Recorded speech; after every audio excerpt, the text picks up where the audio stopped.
श्रीमती लीना बाळासाहेब पांडे। श्रीमती पांडे यांनी मन हे पुस्तक व काही आध्यात्मिक कवितांचे लेखन केले आहे।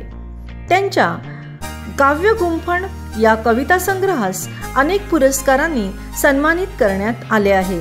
तेजस फाउंडेशन नाशिक येथील राज्यस्तरीय समाजभूषण पुरस्कार, साहित्य कला संस्कृती मंडळ तळेगाव दाभाडे येथील राज्यस्तरीय मराठी भाषा गौरव पुरस्कार, निर्मिती प्रकाशन कोल्हापूरकडून राष्ट्रीय कलांजली पुरस्कार, पल-प-वर साहित्यभूषण पुरस्कार, राष्ट्रीय महात्मा ज्योतिबा फुले पुरस्कार, तितिक्षा विशेष काव्य हिरकणी पुरस्कार, राज्यस्तरीय हिरकणी पुरस्कार, राजयुवा प्रतिष्ठान पुणेकडून राजयुवा काव्य गौरव पुरस्कार, राष्ट्रीय एकात्मता गौरव संमेलन ठाणेकडून महाराष्ट्र रत्न गौरव पुरस्कार।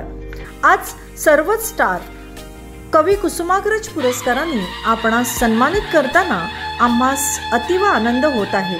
आपले खूप खूप अभिनंदन आणि पुढील वाटचालीस हार्दिक शुभेच्छा।